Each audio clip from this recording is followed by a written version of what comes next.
Hello dear students, welcome back to the channel. मैं आपकी accountancy educator Ambika Singh आप सभी का स्वागत करती हूँ मैग्नेट ब्रेन्स के प्लेटफॉर्म पर। एक ऐसा प्लेटफॉर्म जहाँ मिलता है आपको फ्री एंड क्वालिटी एजुकेशन।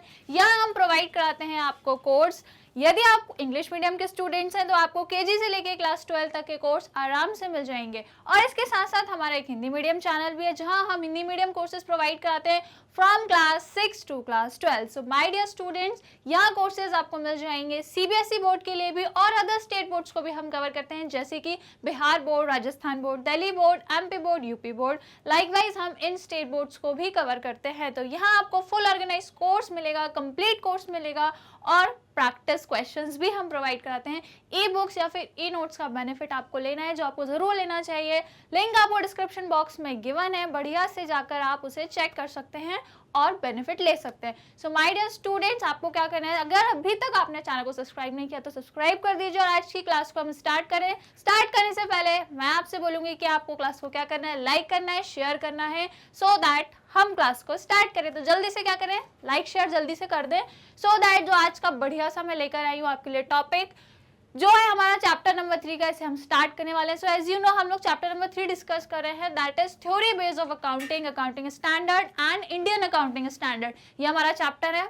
हमारी पिछली क्लासेस में भी हमने कुछ कॉन्सेप्ट डिस्कस किए थे हमारे किससे रिलेटेड, अकाउंटिंग स्टैंडर्ड से रिलेटेड या फिर बेसिक अकाउंटिंग थ्योरीज हमने देखी थी। आज जो मैं आपके लिए टॉपिक लेकर आई हूँ वो है आपका नेसेसिटी ऑफ अकाउंटिंग प्रिंसिपल, की अकाउंटिंग प्रिंसिपल की क्या जरूरत है। इसके अलावा हम डिस्कस करेंगे कुछ फंडामेंटल अकाउंटिंग अजम्पशंस एंड या फिर और कॉन्सेप्ट। तो आइए जल्दी से मिलकर स्टार्ट करते हैं आज की क्लास को, अकाउंटिंग प्रिंसिपल के बारे में जानते हैं और कुछ कॉन्सेप्ट को डिस्कस करते हैं। सो आई होप आपने लाइक शेयर कर दिया होगा। तो अब मैं भी क्लास को स्टार्ट करती हूँ। नेसेसिटी ऑफ अकाउंटिंग प्रिंसिपल क्या होता है इसे हम डिस्कस कर लेते हैं। As you know accounting principle हमें जनरल गाइडलाइन देते हैं, जो हमने प्रीवियस क्लास में डिस्कस किया था। एक जनरल गाइडलाइन, फंडामेंटल या एक तरीके से कुछ बेसिक चीजें, रूल्स हमें बताते हैं जिसके जरिए हम अपने फाइनेंशियल स्टेटमेंट को बनाएं। हम दैट मीन्स कंपनी, एक कंपनी या उसका अकाउंटेंट जो भी उसके अकाउंट्स को संभालता है वो इन्हीं अकाउंटिंग प्रिंसिपल की हेल्प से क्या करता है, फाइनेंशियल स्टेटमेंट को बनाता है, सारी चीजों को उसी के अकॉर्डिंग प्रिपेयर करता है। ये तो हम सब जान ही चुके हैं और आपको भी मैंने बता दिया है, राइट। तो अब हम यहाँ देखेंगे कि जरूरी क्यों, इसकी क्या नेसेसिटी। तो एज यू नो हम कोई अकाउंट बना रहे हैं, कोई अकाउंटिंग कर रहे हैं, तो कुछ ना कुछ उसकी गाइडलाइन, कुछ रूल्स होने चाहिए, कुछ एक प्रोसीजर होना चाहिए, कुछ मेथड्स होनी चाहिए, राइट, कुछ फंडामेंटल होने चाहिए। तभी हम क्या कर पाएंगे, चीज़ों को एक व्यवस्थित तरीके से बना पाएंगे, एक जैसी चीज़ों को हम मेंटेन कर पाएंगे जो क्या है, ज़रूरी है, जिसके लिए क्या, अकाउंटिंग प्रिंसिपल का होना। तो आइए यहाँ क्या लिखा है इसको पढ़ लेते हैं थोड़ा सा टेक्निकली। यहाँ लिखा है accounting information is better understood if it is prepared following the set of accounting principles uniformly. क्या कह रहे हैं कि आप जो भी अकाउंट्स बना रहे हो, बेसिकली कंपनी जो भी अकाउंट्स बना रही है, उसका अकाउंटेंट जो भी चीज़ें बना रहा है, जो भी उससे उसको अकाउंटिंग इन्फॉर्मेशन मिल रही है, तो वो जो अकाउंटिंग इन्फॉर्मेशन है वो ज़्यादा अच्छे से समझ में आएगी, है ना, वो ज़्यादा अच्छे से समझ में आएगी और ज़्यादा वैल्यूएबल भी कहलाएगी, राइट। उसकी वैल्यू भी फिर ज़्यादा रहेगी, वो अच्छे से समझ में आएगी। कब आएगी, कब आएगी भाई, जब आप फॉलो करोगे क्या, अकाउंटिंग प्रिंसिपल्स, तभी आएगी। जब आप पूरे प्रिंसिपल्स या आप कह सकते हो जो भी आपकी कंपनी में प्रिंसिपल्स आपको लग रहे हैं उनको जब आप फॉलो करोगे तो आपकी सारी इंफॉर्मेशन की एक बेटर अंडरस्टैंडिंग आप कर पाओगे, राइट। अकाउंटिंग प्रिंसिपल यूनिफॉर्मली मतलब सभी में एक समानता हो जाएगी, यूनिफॉर्मली मतलब एक समानता आ जाएगी कि भाई ठीक है, एक पर्टिकुलर या कुछ पर्टिकुलर प्रिंसिपल्स को फॉलो करके आपने अपने स्टेटमेंट्स को बनाया, अपने फाइनेंशियल स्टेटमेंट्स को बनाया है, तो उसमें क्या है, एक यूनिफॉर्मलिटी है, या आप कह सकते हो कि इसमें यूनिफॉर्मली, और जो भी अकाउंटिंग इन्फॉर्मेशन प्रिपेयर कर रहे हो वो आपको आराम से समझ में आएगी। क्लियर, समझ आया। जैसे कि मैंने आपको एग्जाम्पल दिया था पिछली क्लास में कि जब स्कूल में या आपकी क्लास में आपके टीचर आपको प्रोजेक्ट देते हैं तो वो सभी स्टूडेंट्स को एक जैसे ही पूरा डिस्क्रिप्शन बताते हैं प्रोजेक्ट का, फाइल में बनाना है, ये वाले पेजेस लगाना है, ये डायग्राम बनाना है, ये एक्सरसाइज लिखनी है, ये चीज़ें करनी है, सारी चीज़ें सभी स्टूडेंट्स को क्या करते हैं, एक जैसी ही बताते हैं, सो दैट जब वो सारे बच्चे जितने भी स्टूडेंट्स हैं, फॉर एग्जांपल आपकी क्लास में 80 या 70 स्टूडेंट्स हैं, ठीक है, तो जब वो 70 प्रोजेक्ट टीचर के पास आएंगे तो वो उसको आराम से चेक कर सके कि उसको पता है कि मैंने मैंने सभी को एक जैसा ही पूरा डिस्क्रिप्शन दिया था प्रोजेक्ट बनाने का, राइट? क्लियर हुआ? तो जब वो एक जैसी चीज़ों को फॉलो करेंगे स्टूडेंट, जो भी डिस्क्रिप्शन या जो भी गाइडलाइन टीचर ने स्टूडेंट्स को बताई थी, तो जब वो एक जैसी गाइडलाइन को सब फॉलो करेंगे, तो जब टीचर के पास इतने सारे स्टूडेंट्स का प्रोजेक्ट आएगा तो उसको चेक करने में आसानी होगी, क्योंकि उसको पता है भाई मैंने क्या क्या बताया, सबको एक जैसी बात है। ऐसा नहीं है किसी को बोला है आप शीट पे बनाना, किसी को बोला है कि आप फाइल में बनाना, किसी को बोला है नोटबुक में बनाना, किसी को बोला है पेजेस में, ऐसा नहीं होता।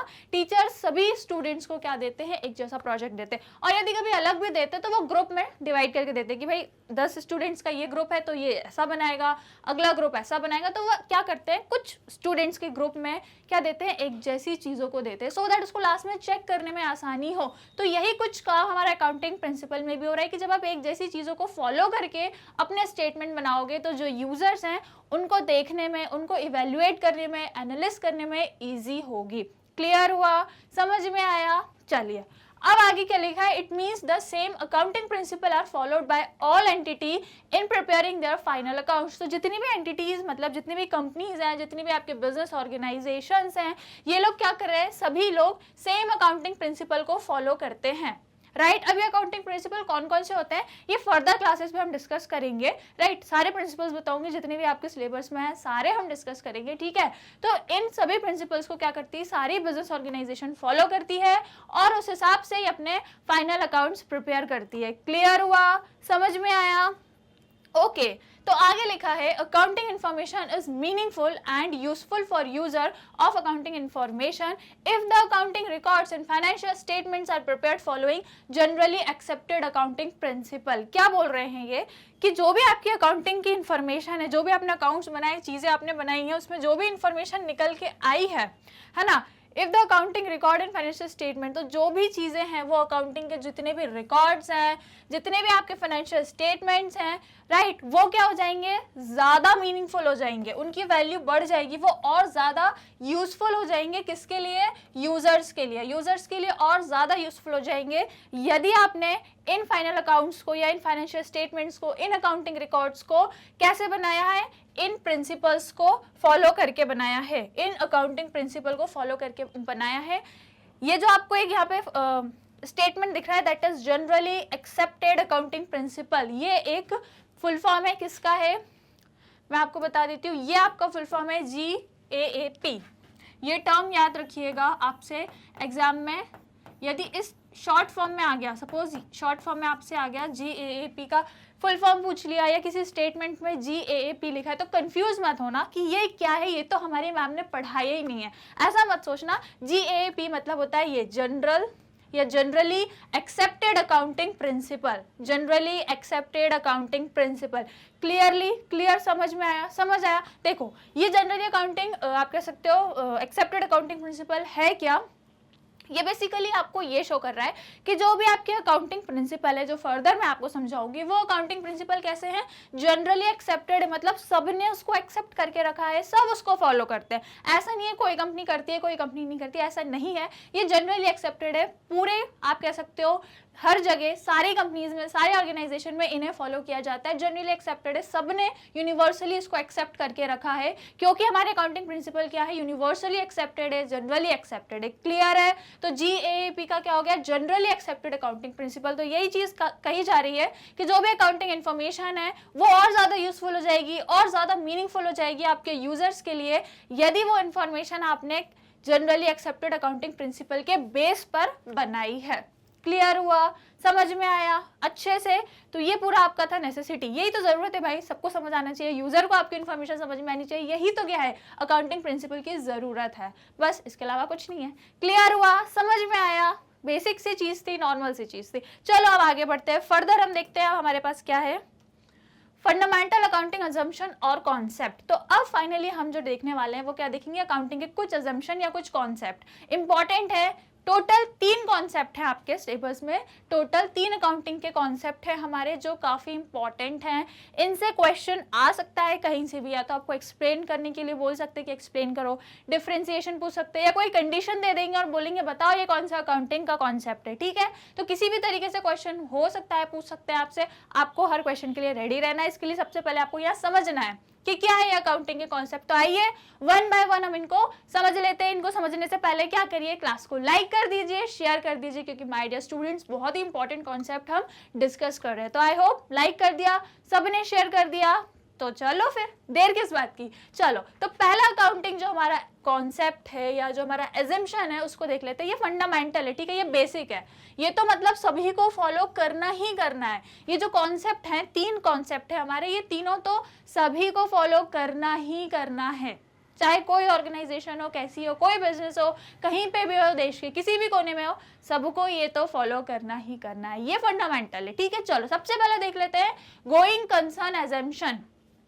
गोइंग कंसर्न अजम्पशन क्या कह रहा है, इसको हम जरा डिस्कस कर लेते हैं। So business will continue for a unforeseeable future at the same level of operation. क्या बोल रहा है ये, कि जो भी आपका बिजनेस है आप ये मान के चलते हो कि ये कंटिन्यू चलेगा, सालों साल, लंबे साल तक चलेगा, विल कंटिन्यू, ठीक है। कब तक, एक अनलिमिटेड फ्यूचर तक आप सोच के चलते हो कि भाई ये जो है वो फ्यूचर में काफ़ी लंबे टाइम तक मेरा बिजनेस चलेगा। जो भी बिजनेस मैन है, जो भी है बिजनेस का ओनर, वो ये मान के चलता है कि हमारा जो बिजनेस है वो काफ़ी लंबे टाइम तक चलेगा। It is a going concern concept, यही कहता है कि भाई हमें हमारा जो बिजनेस है ये लंबे समय तक चलेगा। हम कभी भी बिजनेस में ये नहीं सोचते कि हमारा बिजनेस अगले साल रहेगा, 4-5 साल रहेगा, फिर तो क्या है बंद कर देंगे। कोई बिजनेसमैन ये नहीं बोलता। हर बिजनेसमैन ये बोलता है मेरा बिजनेस लंबे टाइम तक चलेगा, फ्यूचर तक चलेगा। इवन कई जो ओनर होते हैं वो ये भी बोलते हैं आज मैं बिजनेस संभाल रहा हूँ, कल मेरे आने वाली जो पीढ़ी रहेगी, नेक्स्ट जनरेशन जो रहेगी, वो इस बिजनेस को संभालेगी,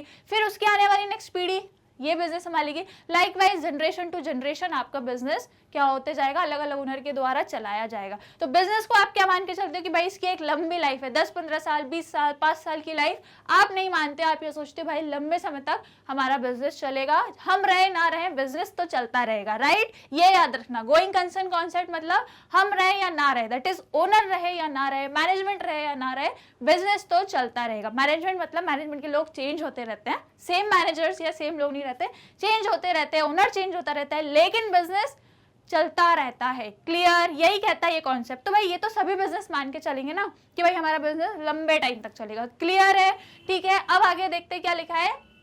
Going concern assumption prescribe that transaction should be recorded and reported on the basis that business shall continue for an unforeseeable period and there is no intention to close the business or scale down its operations significantly। क्या बोल रहा है ये कि देखो ये जो assumption है ये सोच के अपने ट्रांजेक्शन को रिकॉर्ड करता है। देखो हर बिजनेस अपने ट्रांजेक्शन की रिकॉर्डिंग करता है ना, रिकॉर्डिंग ऑफ ट्रांजेक्शन सभी करते हैं। तो इस assumption के अकॉर्डिंग ये कहा गया है कि जितने भी ट्रांजेक्शन बिजनेस में क्या हो रहे हैं, रिकॉर्ड हो रहे हैं, जितने भी ट्रांजैक्शन की आप रिपोर्टिंग कर रहे हो, जो भी चीजों को रिकॉर्ड कर रहे हो, वो किस आधार पे करते हो कि भाई हमारा जो बिजनेस है ये कंटिन्यू रहने वाला है, फ्यूचर में लंबे समय तक चलेगा, उस हिसाब से रिकॉर्डिंग करते हो, राइट। और क्या सोचते हो, there is no intention to close the business. भाई कोई इंटेंशन नहीं रहता है कि हम बिजनेस को क्लोज कर देंगे, कोई नहीं सोचता। जो भी अपने ट्रांजैक्शन को रिकॉर्ड करते हैं वो ये कभी नहीं सोचते कि यार कल या परसों या आप कह सकते हो 1 साल 2 साल बाद तो बिजनेस बंद होने वाला है, ये कभी नहीं सोचते। हमेशा ट्रांजैक्शन इस बेसिस पे करते हो कि भाई बिजनेस को लंबे समय तक चलाना है, राइट। कोई इंटेंशन नहीं है आपको बिजनेस को क्लोज करने का। और जितनी भी आपकी मतलब द बिजनेस और the scale down its operation, ये भी नहीं सोचते कि भाई हमारा जो ऑपरेटिंग एक्टिविटी है या जो हमारा जिस लेवल पे हमारा बिजनेस चल रहा है उसको हम कम कर देंगे, ये भी आप नहीं सोचते हो। कभी भी अपने स्केल को कम करना, मतलब लार्ज स्केल पे आपका बिजनेस है तो आप कभी नहीं सोचते कि यार थोड़ा शॉर्ट कर लिया जाए बिजनेस के काम, बिजनेस की जो ऑपरेटिंग एक्टिविटीज को थोड़ा कम कर लिया जाए, आप ये भी नहीं सोचते। आप सोचते हो बिजनेस को बढ़ाया जाए, हमेशा पॉजिटिव रहते हो बिजनेस को लेकर, राइट। तो यही कहता है ये कॉन्सेप्ट। अब यदि थोड़ा सा मैं एग्जाम्पल से जोड़ूं, एग्जाम्पल से जोड़ लूंगी तो क्या यहाँ बात बैठ जाएगी, बिल्कुल दिमाग में बैठ जाएगी। तो यदि मैं आपको एग्जाम्पल से जोड़ूं तो माय डियर स्टूडेंट्स, बिजनेस को हर साल होता है प्रॉफिट, है ना, बिजनेस को हर साल प्रॉफिट होता है एंड ऑफ द ईयर में।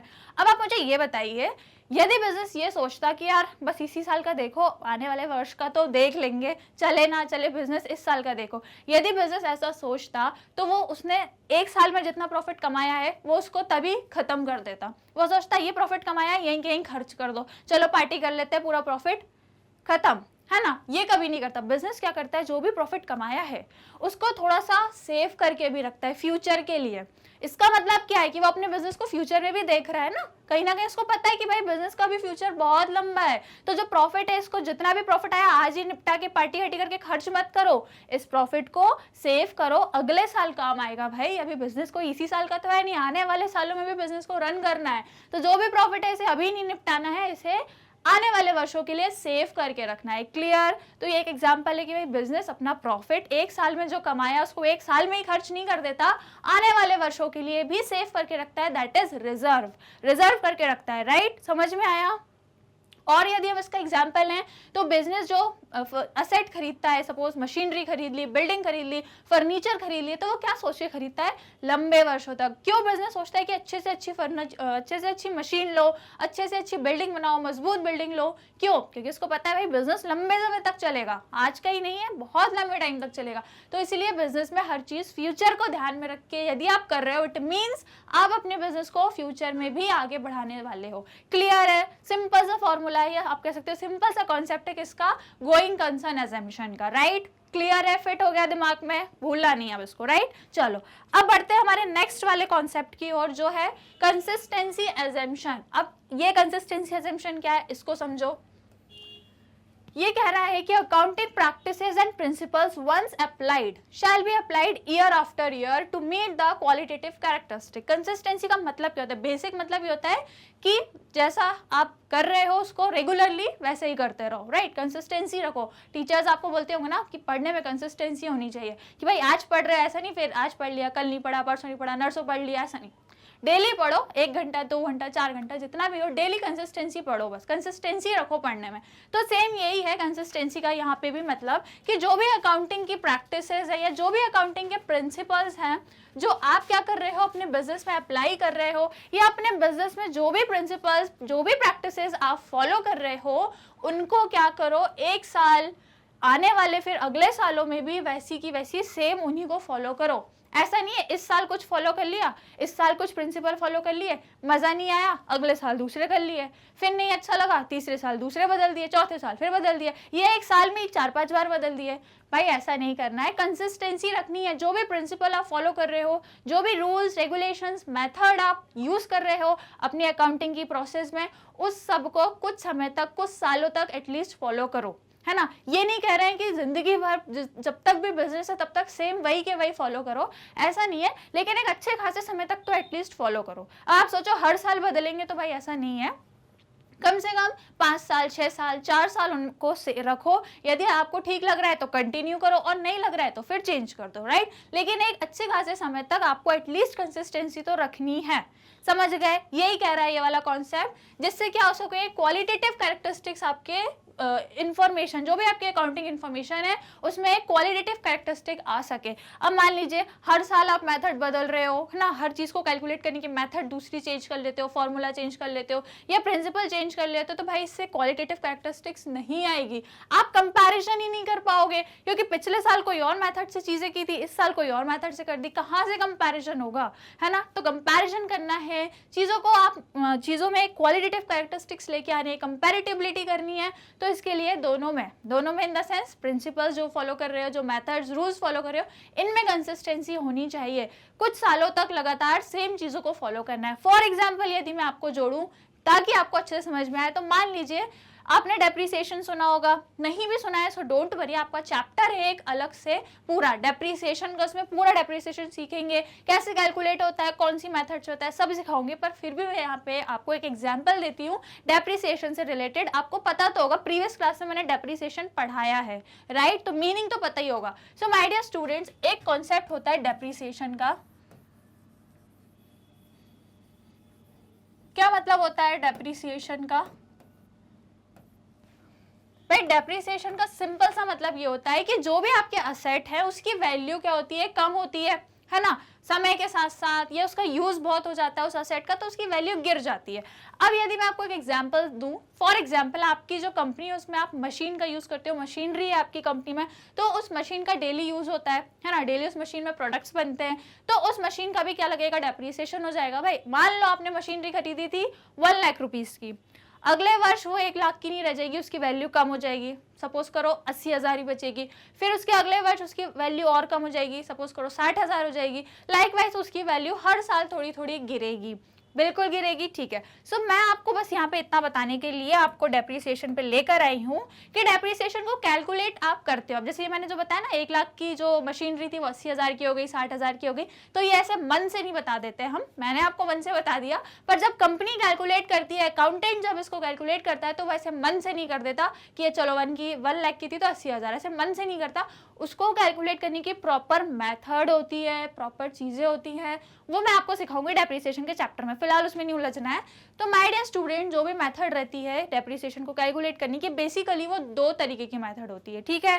मान लो जो आपकी 2 तरीके की मेथड है, सबसे पहले आपकी मेथड होती है स्ट्रेट वाली, है ना, स्ट्रेट डाउन वैल्यू मेथड, और एक होती है आपकी रिटर्न डाउन मेथड। 2 मेथड होती है, ठीक है। एक है आपके स्ट्रेट लाइन मेथड और दूसरी है आपके रिटर्न डाउन मेथड। चलो मैं लिख ही देती हूँ तो आपको अच्छा रहेगा, एक पहले से ही जानकारी ले लो। वैसे तो डेप्रिसिएशन चैप्टर भी है, लेकिन चलो, एक होती है straight line,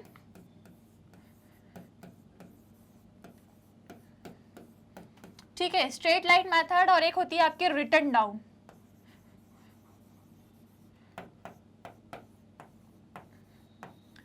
return down value method, ये 2 आपकी मेथड्स होती है डेप्रिसिएशन को कैलकुलेट करने की, राइट। अब मान लो बिजनेस है, बिजनेस ने पहले वर्ष जब अपनी मशीन का डेप्रिसिएशन दिया तो उसने कौन सी मेथड यूज करी, ये वाली स्ट्रेट लाइन।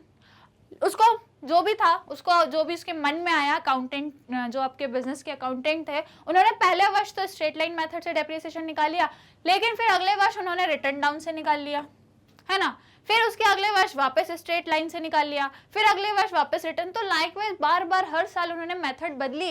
लास्ट में जब मशीन को बाहर निकालने की बात है, मतलब जब मशीन को सोचा कि चलो अब इसको क्या करो, इसको निकाल के दूसरी मशीन ले आओ, तो जब उन्होंने मशीन को निकालने के लिए सोचा, तब उनको ढंग से, या आप कह सकते हो उनको बिल्कुल करेक्ट डेप्रिसिएशन की वैल्यू समझ में ही नहीं आई, वो कैलकुलेट ही नहीं कर पाए। क्यों नहीं कर पाए, क्योंकि हर वर्ष तो आपने अलग अलग मेथड से डेप्रिसिएशन लगाया, कभी स्ट्रेट से लगाया, कभी रिटर्न से लगाया, तो फिर कहाँ से आप चीज़ों को क्या कर पाओगे, एनालिसिस कर पाओगे। सो इसलिए ये ज़रूरी है कि कंसिस्टेंसी रहे, जो भी प्रिंसिपल फॉलो करो। जैसे कि यहाँ पे मैंने बताया 2 मेथड थी डेप्रिसिएशन को कैलकुलेट करने की। आप एज अ कंपनी एटलीस्ट एक मशीनरी का जब आप डेप्रिसिएशन निकाल रहे हो तो सिर्फ एक ही मेथड से निकालो, राइट।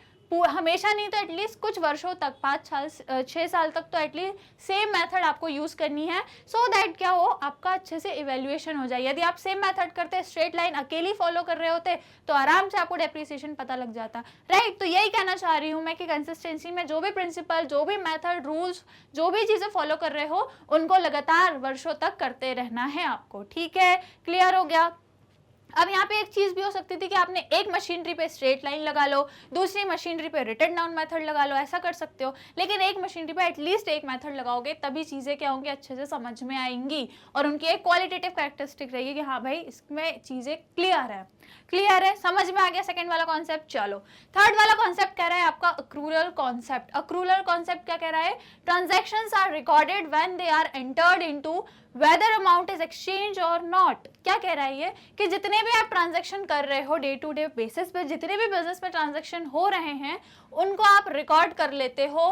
कब कर लेते हो, When they are entered into, जैसे ही आपके ट्रांजैक्शन हो जाते हैं आप तुरंत उसको रिकॉर्ड कर लेते हो, भले ही उस ट्रांजैक्शन पे जो अमाउंट एक्सचेंज होने वाला था वो हुआ हो या नहीं हुआ हो। देखो हर ट्रांजैक्शन में कैश तो इन्वॉल्व होता है। जब भी आप कोई ट्रांजैक्शन करो, या तो आप कैश दे के करते हो ट्रांजैक्शन, या कैश को लेके करते हो, राइट। तो जो भी ट्रांजैक्शन कर रहे हो, भले आपने कैश दिया नहीं दिया, डजंट मैटर्स, आपका ट्रांजैक्शन हो गया, आप उसको तुरंत क्या कर दोगे, रिकॉर्ड कर दोगे। ये कॉन्सेप्ट कह रहा है आपका अक्रूरल कॉन्सेप्ट कह रहा है, ठीक है, कि जैसे ही ट्रांजैक्शन हुआ तुरंत रिकॉर्ड कर दो, कैश हुआ नहीं हुआ डजंट मैटर। अब इसका एग्जांपल देती हूँ, don't worry, I will connect you with an example. देखो फॉर एग्जाम्पल मान लीजिए आपका बिजनेस है ना, आप कुछ प्रोडक्ट्स बनाते हैं, सपोज पेन, हम हमेशा पेन ही बनाते हैं ना, ये पेन का क्या करते हैं, हम प्रोडक्शन करते हैं। ओके चलो, मैं एक प्रोड्यूसर हूँ, मैं या आप कह सकते हैं एक ओनर हूँ, मैं इस पेन को बनाती हूँ, पेन का प्रोडक्शन करना मेरा बिजनेस है, राइट। अब मैंने क्या किया, ये पेन का प्रोडक्शन कर लिया। अब मेरे पास एक कस्टमर आया, राइट। कस्टमर आया, कस्टमर ने बोला मैम मुझे 100 पेन चाहिए। मैंने बोला ओके, मैं आपको 100 पेन सेल करूंगी। उन्होंने बोला कि मैम मुझे आज ही चाहिए। मैंने कहा ठीक है, मेरे पास प्रोडक्ट रेडी है, आप आइए 100 पेन लेकर जाइए। तो वो मेरे पास आए, है ना, वो मेरे पास आए और उन्होंने ये 100 पेन मुझसे लिए। मैंने उनको क्या कर दिया, 100 पेन की सेलिंग कर दी, मैंने उनको बेच दिए। उन्होंने मुझसे कहा मैम अभी तो पेमेंट नहीं करूंगा, पेमेंट मैं आपको करूंगा अगले साल करूंगा। मैंने कहा ठीक है, मेरे जाने माने थे, पहचान के थे। मैंने कहा ठीक है, कोई दिक्कत नहीं, आप अगले साल मुझे पेमेंट कर देना। अब मैंने क्या किया, अपने बुक्स ऑफ अकाउंट्स में ये सेलिंग को रिकॉर्ड कर दिया। पैसा मुझे नहीं मिला, पैसा मुझे अगले साल मिलेगा, लेकिन मैंने सेलिंग कर दी, मैंने तो पेन को बेच दिया, मेरी पेन की सेलिंग हो गई। तो मैंने क्या किया, उसको रिकॉर्ड कर दिया। अब पैसा तो अगले साल मिलेगा, पर मैंने वो चीज़ को इग्नोर किया, क्योंकि ये कह रहा है हमारा एक्रूअल कॉन्सेप्ट कि जैसे ही सेलिंग हो गई, पैसा मिला नहीं मिला, आप उसको रिकॉर्ड कर दो। क्लियर है, समझ में आया। ये वाला कॉन्सेप्ट कर रहा है कि चीजें हो चाहे नहीं हो, मतलब कैश आपका ट्रांसफर हो नहीं हो, जो भी एक्सचेंज आपका होने वाला है वो हो नहीं हो, आपने चीजें कर दी, सेल हो गई, या आपने सेल का कॉन्ट्रैक्ट कर लिया, जो भी कर लिया, आप बस उसको तुरंत क्या कर दोगे, रिकॉर्ड कर दोगे। समझ आ गया। ये 3 आपके मेन कॉन्सेप्ट थे, ये जो हमने डिस्कस किए, ये आपके मेन, आप कह सकते हो फंडामेंटल वाले क्या थे, अकाउंटिंग के एजम्पशन थे। पहला हमने देखा था गोइंग कंसर्न कॉन्सेप्ट कि बिजनेस एक लंबे समय तक चलता रहता है। फिर कंसिस्टेंसी कॉन्सेप्ट जो ये कह रहा है कि बिजनेस में जो भी प्रैक्टिसेस आप ले रहे हो, जो भी आप प्रिंसिपल्स फॉलो कर रहे हो, जो भी रूल्स फॉलो कर रहे हो, मेथड जो भी अप्लाई कर रहे हो, उनको एटलीस्ट कंसिस्टेंटली कुछ वर्षों तक अप्लाई करो। बार बार हर वर्ष आपको क्या नहीं करना है, चेंज नहीं करना है। फिर थर्ड वाला आपका है एक्रूअल कॉन्सेप्ट जो ये कह रहा है कि भाई आपकी एक्सचेंज हुई हो या नहीं हो, जैसे ही आपने ट्रांजैक्शन में एंटर हुए तुरंत आपको क्या कर देनी है, रिकॉर्डिंग कर देनी है आपके ट्रांजैक्शन की, भले ही आपका अभी एक्सचेंज हुआ हो या नहीं हुआ हो, किसका, अमाउंट का, पैसा आया या नहीं आया, आपने सेलिंग कर दी, आपको क्या करना है, तुरंत रिकॉर्डिंग कर देनी है। क्लियर है, तीनों कॉन्सेप्ट अच्छे से समझ में आ गए, right. So my dear students, आज हमने क्या देखी, अकाउंटिंग प्रिंसिपल की नेसेसरी देखी, भाई वो क्यों जरूरी है, उसकी नेसेसिटी पढ़ी। उसके बाद हमने कुछ 3 बेसिक हमारे अकाउंटिंग प्रिंसिपल को डिस्कस किया, ये हम कह सकते हैं कि अकाउंटिंग कॉन्सेप्ट को हमने डिस्कस किया। अब हम फर्दर नेक्स्ट क्लास में आएंगे, इसी चैप्टर के नए कॉन्सेप्ट के साथ मिलेंगे यहीं पर डेली क्लासेस में। आपको जुड़ना है मैग्नेट ब्रेन्स पर, जहाँ मिलता है आपको फ्री एंड क्वालिटी एजुकेशन। हम इंग्लिश मीडियम कोर्सेज प्रोवाइड कराते हैं for class KG to class 12। Hindi medium channel भी है हमारा, जहाँ पर आपको हिंदी मीडियम कोर्सेज मिल जाते हैं फॉर क्लास 6 to क्लास 12। यदि आप CBSE बोर्ड के स्टूडेंट्स हैं तो हम CBSE बोर्ड कोर्सेज भी प्रोवाइड कराते हैं, साथ में अदर स्टेट बोर्ड्स के भी हम कोर्सेज देते हैं, जैसे कि Delhi board, Bihar board, UP board, MP board and Rajasthan board. इसके साथ साथ वैदिक मैथ्स या स्पोकन इंग्लिश के कोर्सेज भी आपको मिल जाएंगे। क्रैश कोर्स भी हम रिवीजन के लिए प्रोवाइड कराते हैं। ई बुक्स या फिर ई नोट्स की लिंक आपको डिस्क्रिप्शन बॉक्स में गिवन है, आप वहां जाकर चेक कर सकते हैं। हमारे कोर्सेज देखने के लिए हमारे यूट्यूब चैनल को जरूर विजिट करें, या फिर हमारा मोबाइल एप्लीकेशन को डाउनलोड करें, या डायरेक्टली हमारी वेबसाइट पर जाकर भी आप हमारे कोर्सेज को देख सकते हो। So my dear students, other social media platform पर भी हमें फॉलो करें। वीडियो इंटरेस्टिंग लगी हो, क्लास में मजा आया हो पढ़ने में, तो क्लास को लाइक शेयर जरूर करें, चैनल को सब्सक्राइब करें। मिलेंगे नेक्स्ट क्लास में, till that take care and keep learning.